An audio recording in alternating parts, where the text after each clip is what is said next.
When you were in your late teens and early 20s, did you ever consider becoming a board member?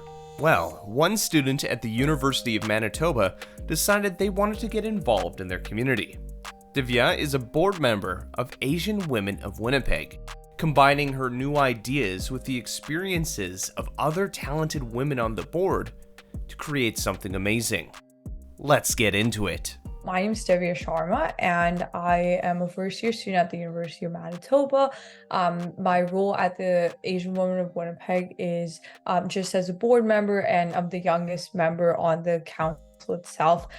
So it's definitely a very unique position to be in. And the other, I think, very cool part about my identity is that I've lived exactly half my life in India and exactly half my life in Canada. So it's a very, very unique position. That is a very interesting perspective. Most people have like, oh, I moved here when I was like 2 years old sort of thing, or like, oh, I just got off the boat sort of thing. So that's a very interesting perspective. So why don't you tell me about that life in India versus life here, and kind of like the balancing act of the two? Like, what was it like just living life there, and then just the one of the things we hear often is like culture shock of people coming over and being like, I don't know what the heck is going on here. I don't understand all these sorts of customs or just societal norms sort of thing. Yeah, definitely. So I think like India is also very unique in the sense that there's so many cultures and languages. And first of all, I grew up in Punjab, which is sort of in the northern region of India. So in regards to that, I also just went to a private Catholic school. So I knew English growing up, and that was something that was really important. But I also knew Hindi and Punjabi, which are the two languages that are typically spoken in the area of Punjab. So well, so the accent piece was definitely really unique to me when we came here. We immigrated here when I was 9 years old in 2014. So when we came here, that like language was there, but it was kind of hard to understand with the accent piece. So I definitely got used to and adapted to that. And then the multiculturalism that's in Canada is also very, very unique, I would say. Although in India there are those different, languages, cultures, religions, dialects, and all of that. And I think that's very special. It's just not, it's even more diverse in Canada. And it's just like it's mind blowing, I would say. And when we were so in elementary school, one of the biggest ideas that was communicated to us and was really like hammered into us was that diversity is our strength. And I think that's so, so true because if we're able to come together and share our experiences and learn from each other, I think there's all the more growth and learning and so many possibilities there. When you're talking about diversity is our strength, when we're looking at just population growth in Canada in general, immigration is the driving force to what kind of grows our country. It's mostly people coming in there, and just the amount of ideas or things, and just Canada has been built on immigrants, or I guess modern Canada, or what we consider like the crown of Canada or sort of thing. And yeah, just having people here learning. And I grew up in a smaller city, which was mostly pretty monocultural. So coming to Winnipeg and just seeing all the different people, and of course the community I've come from is changing now as more people are immigrating.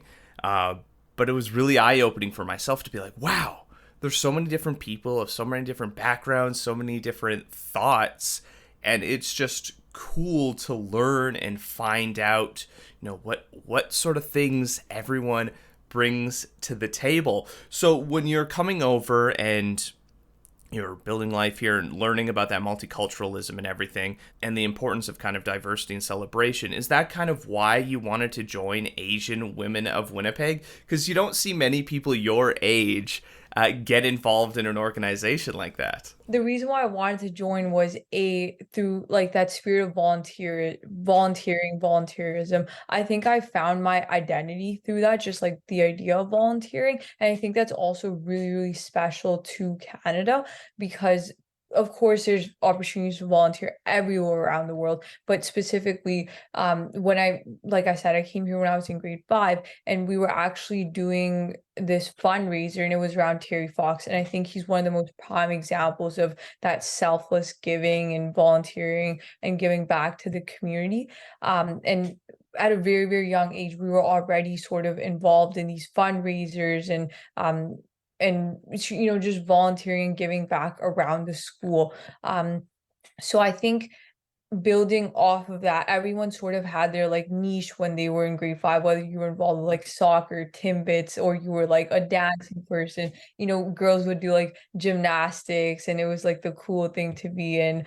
And everyone sort of had their little niche. I had a lot of trouble finding that, and I think volunteering was where I really like was able to connect right away because it honestly like it gave me a sense of gratitude and like I thought I was actually impacting the world, and this was my way of making a change. So as my journey went on, I started getting more involved with different clubs, associations, XYZ, and I joined AWOW probably in grade 10, I would say, because I was just really like it was a coincidence because the I believe the executive director, who's Sharma, she actually asked me, she's like, "Oh, I saw blah blah blah blah, and then we would love for you to join." And it's like a 3-year term, and I'm like, I'm 100% down. AWA was actually the first board I ever joined, so that was very very unique, and I think it's given me a lot of opportunity to have that event planning aspect and like being able to share my culture and being able to actually like even learn my culture in Canada and how that fits in. So I think that's really special. Well, it's a great opportunity to give back to your community. And, for a lot of people, it takes a long time to find themselves or find an opportunity to give back or grow. I know I'm starting to go on that journey right now, volunteering, learning a little bit more now. But I mean, it would have been really cool to get that back in high school instead of being kind of a loser, dumbass, just going through high school. But it's really cool to hear kind of your perspective. And I think it's just very interesting when we're looking at statistics, voting habits, as well as just ideology of younger generations, of this desire to make a difference. I know social media and everything and social media addiction is a challenge, but a lot of people, even if it's just sharing things or advocacy through social media, are really heavily involved, whether that's in multiculturalism, reconciliation, volunteerism, seeing you and others getting really involved in politics and just trying to make their communities better in a world that seems to, be stumbling back sometimes is, I should say, what is the word? It's very optimistic to see younger generations actually care about things because it's way too easy to fall into nihilism with everything that goes on. And yeah, just coming back to it, diversity is our strength. Everyone's going to have an idea, and together we can utilize those ideas to make a difference. So being on the board of Asian Women of Winnipeg, how's the experience been so far? What sort of things or have you done, events you've sort of planned, and I guess what are you kind of looking forward to continuing to be on there? AWOW was also unique in the sense where it's like Asian Women of Winnipeg. So there's also that female empowerment aspect, which I also think is really, really special. We've had several events where, we've celebrated women. So last year there was a special emphasis on women of Asian descent for that Women's Month. And this year we actually did at the Canadian Museum of Human Rights. And and we celebrated women of all different cultures. And oftentimes we invite politicians to some of our events. And like you said, because of that, I've also had that opportunity to interact in that political realm, which once again, I think like our generation, we're definitely in that boat where we're really trying to see that change through. And I appreciate that Asian Women of Winnipeg has given me the opportunity to help in that sort of aspect as well. And it's also that I'm learning a lot from some of these women who, you know, were Oh yeah, in the so many of them are so dedicated and have exactly. done so accomplished. Exactly. Like they were in the shoes that I was in, but way back when, but now they're still continuing to make that change and they've been through that experience. So I get to learn from that and hopefully make it even better. Oftentimes they talk about, who we're gonna hand the next like chain of command to, or like what's gonna happen after. And they're always preparing us for, things like emceeing. How do we actually organize things behind the scenes, and how do you pull sponsors in? And I think it's that bond is really, really special because it's generational, and it really like connects you to different communities. Yeah, and that's a big challenge that many cultural organizations are going through right now, getting younger people involved. Because for a lot of them, it's a lot of the first immigrants who came in, started an organization, a place where they could build community. And, if they had kids and everything, and they've kind of adjusted in school and adjusted to Canadian culture, a lot of them are like, nah, I don't want to do that. I don't want to go into this place where it's just, a bunch of older people that are just doing sorts of cultural things. That's not really my cup of tea, but it's really cool to see your perspective of getting in and getting involved. What sort of advice would you give people, or maybe, okay, let's break it into two parts. For a cultural organization, how do you think they can better attract the youth and younger generations to join? And from your perspective of youth, what sort of words of encouragement would you give them to get involved in these cultural organizations? Mhm. I think I think it just comes back to that main message that diversity is our strength. So really keeping that in mind, for organizations specifically. And like you said, I think our generation's so keen and optimistic, and it's inspiring.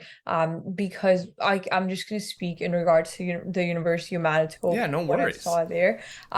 We have so many cultural organizations, like student clubs, I should say. Like we have approximately 200 student clubs, and a lot of them are very, very cultural focused.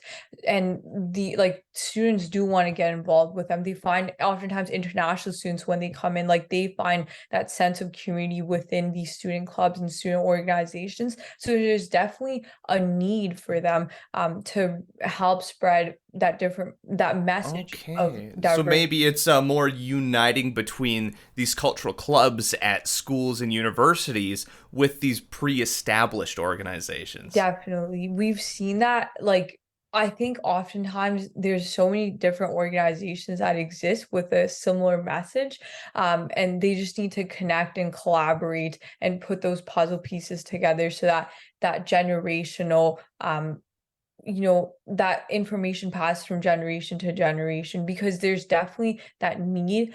We've seen it. And I think it, like, if there's that opportunity to collaborate, I think that that really surpasses expectation and can really send one message of diversity. Well, it could really help out and fill out different things, like for those who are older, like they have experience, they have wisdom, they have knowledge that they can share with youth.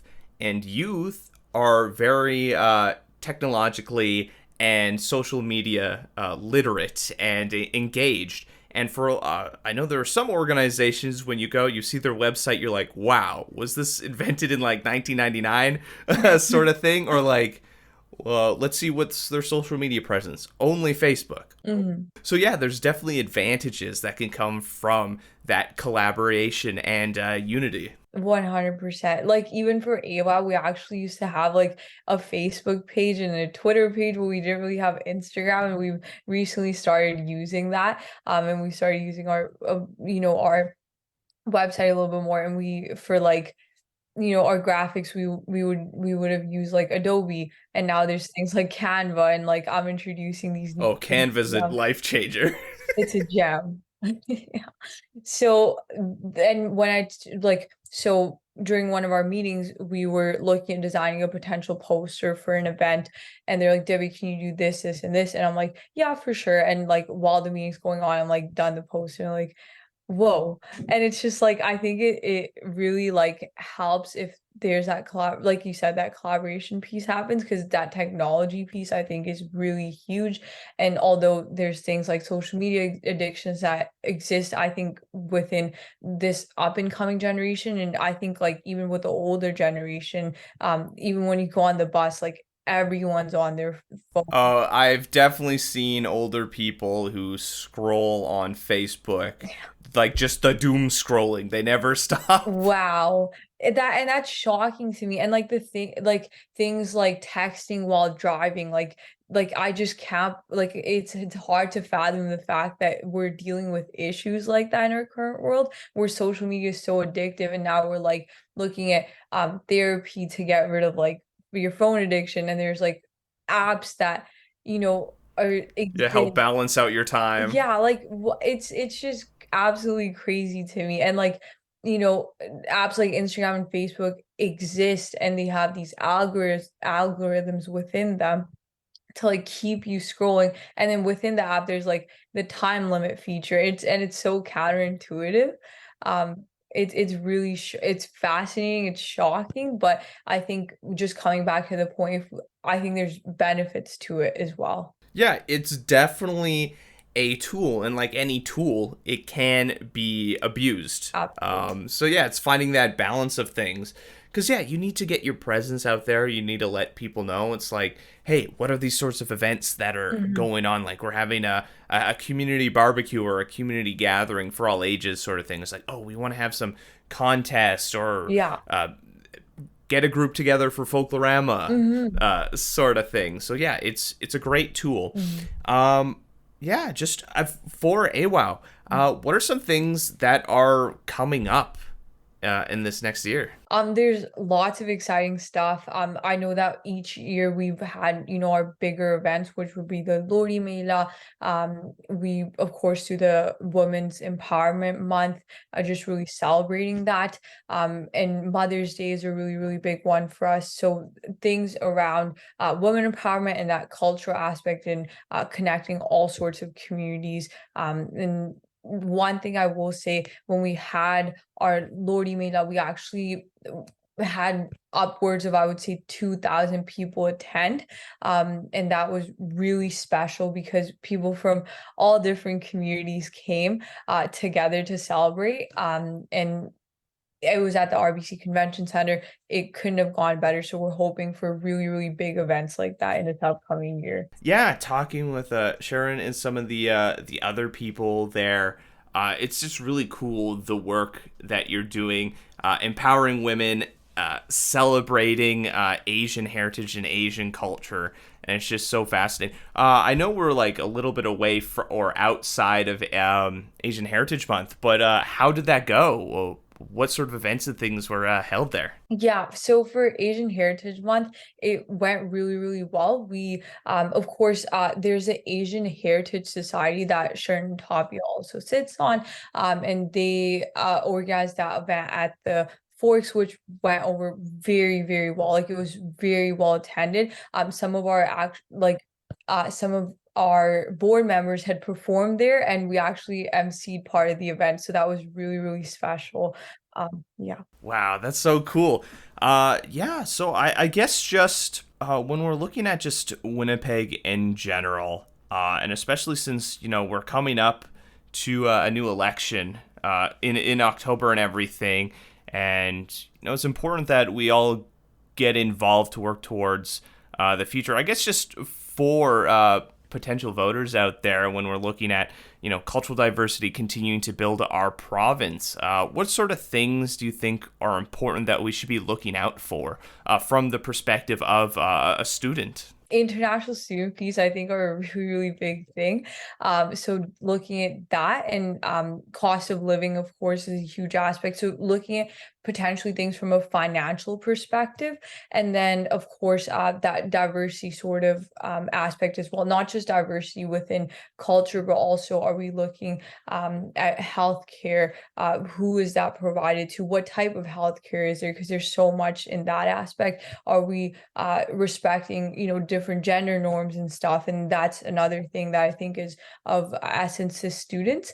And where exactly money and tax dollars are being invested, and who that track record side of things, what party and that party politics side of things, what party has kept their promises, what are their priorities for this upcoming year, and really looking at the different ways that this election could go, because I think it's really up in the air right now. Yeah, it's very interesting looking at polling data, seeing like who's ahead, what sort of things.